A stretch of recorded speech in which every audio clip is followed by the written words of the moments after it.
This is Auto User Guide, where we help you understand your vehicle better. Today, we are covering all information related to major engine services for the Nissan Sentra 2013 to 2019 models. Service intervals. Engine oil needs to be changed every 7,500 to 10,000 miles, which comes out to around 12,000 to 16,000 kilometers. If you drive in tough conditions or put a lot of load on your engine, sticking to the lower end of that range is the better call. Engine coolant has a much longer life. The first replacement comes at around 105,000 miles. After that, it needs to be swapped out every 30,000 miles going forward. It keeps your engine temperature in check, so keeping it fresh is something you don't want to skip. Brake fluid should be replaced every 3 years, or somewhere between 30,000 and 45,000 miles, whichever one comes first. Over time, it absorbs moisture, and that slowly reduces how well your brakes respond. Engine oil. Engine oil capacity. Alright, so when it comes to engine oil capacity, the amount your car needs depends on the size of its engine. Not every engine drinks the same. If your car runs a 1.8-liter engine, the total oil capacity, including the filter, is 4.2 US quarts, which comes out to about 4.0 liters. That's your number every time you do an oil change. Now, if your car has a bigger 1.6-liter hybrid engine, it's going to need a little more. The capacity there, again including the filter, goes up to 4.6 US quarts, or roughly 4.4 liters. Recommended engine oil. Now let's talk about which engine oil you should be using. The recommendation is to go with a genuine engine oil, or any good quality commercial engine oil, if it matches the right type and viscosity for the temperature in your area. That last part matters more than people realize. The oil that works well in a cold climate isn't always the best choice for somewhere hot, so always check the viscosity chart and pick accordingly. On the topic of synthetic oil, you can use it. Synthetic motor oil is perfectly fine as long as two things check out. It carries the API certification seal, and it matches the viscosity grade your engine calls for. If both boxes are ticked, you're good to go. Change engine oil and oil filter.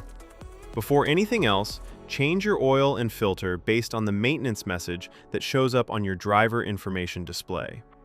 That message is your reminder. Don't ignore it. Here's how the full process goes. Step 1. Start the engine and let it run until it reaches its normal operating temperature. Once it's warmed up, turn it off. Warm oil drains out much more easily than cold oil. Step 2. Open the hood and take off the engine oil fill cap. This helps the oil drain smoothly by allowing air in. Step 3. Get under the car and locate the undercover. Remove the Phillips head screws and slotted head screws by turning them 90 degrees counterclockwise. Then pull the undercover off. Step 4. Find the drain bolt at the bottom of the engine. Remove it along with the washer and let the old oil drain completely into a container placed underneath. Step 5. Remove the oil filter and let any remaining oil inside it drain out as well. Set it aside for proper disposal. Step 6. Before putting on a new filter, check that the old filter gasket didn't stick to the engine's contact surface. This is a small but important check. A leftover gasket can cause an oil leak. Step 7. Clean the contact surface on the engine block, wiping away any dirt or dust. Then install a fresh oil filter. Step 8. Put a new washer on the drain bolt and reinstall it back into the engine. Step 9. Pour in the recommended engine oil. Make sure you're using the right type and the correct amount for your engine size. Step 10. Put the oil fill cap back on securely and start the engine. Step 11. Let the engine run for a few minutes, then get underneath and check around the drain bolt and oil filter for any leaks. If you see drips, shut the engine off and address it before going further. Step 12. Turn the engine off and wait for about 3 minutes. This gives the oil time to settle. Then pull out the dipstick and check that the oil level is right where it should be.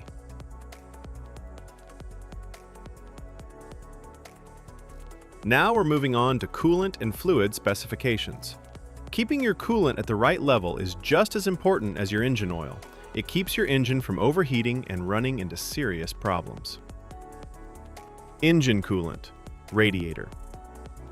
Before you touch anything, make sure both the engine and the radiator are completely cool. Never open the radiator cap on a hot engine.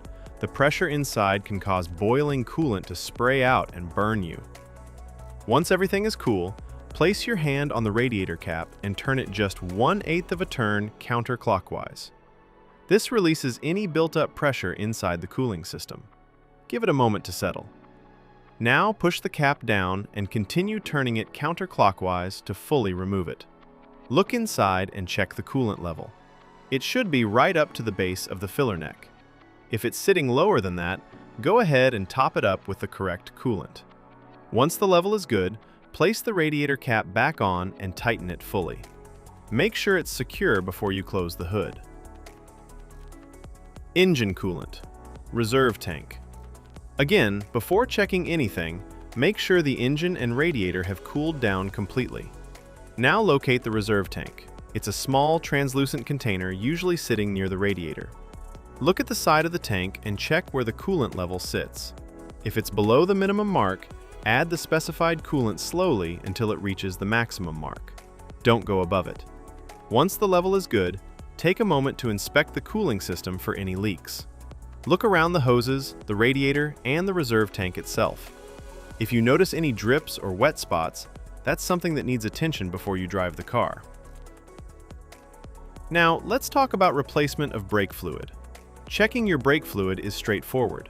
On the side of the brake fluid reserve tank, you'll notice two markings, a minimum and a maximum line.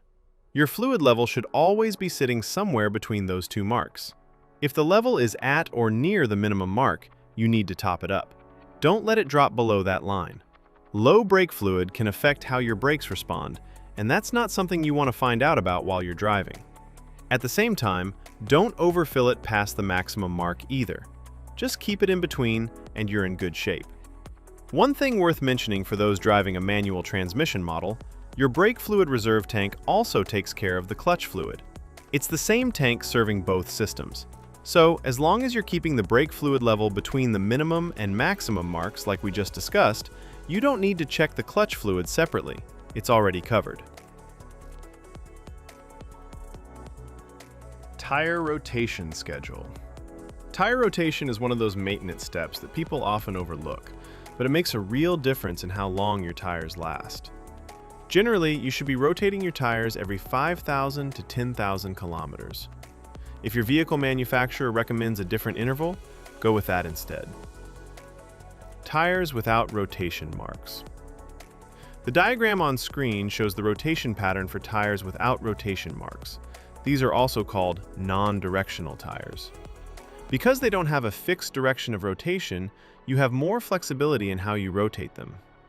In this pattern, the front left tire moves straight back to the rear left position, and the front right tire moves straight back to the rear right position. Then, at the next rotation interval, the rear tires cross over, the rear left moves to the front right, and the rear right moves to the front left. This cross-rotation method spreads the wear more evenly across all four tires, which helps them last longer overall. Tires with rotation marks. The diagram on screen now shows the pattern for tires with rotation marks, commonly known as directional tires. You'll notice an arrow on the sidewall of these tires, and that arrow tells you which direction the tire is meant to spin. It only works one way. Because of that, you can't cross these tires from one side of the vehicle to the other. The rotation here is simpler. Tires just swap between front and rear on the same side. The front left goes to the rear left comes up to the front left, and the exact same thing happens on the right side. It's a straightforward swap, just without the crossing over that you do with non-directional tires. Now let's talk about the fuel tank capacity. Your fuel tank holds a total of 13.2 US gallons, which is equal to 50 liters. Thanks for watching this video. I really hope it helped you understand things a little better. If you found it useful, give it a like. And if you haven't subscribed yet, hit that subscribe button so you don't miss the next one. Drop your thoughts or questions in the comments below. I'd love to hear from you. It genuinely means a lot.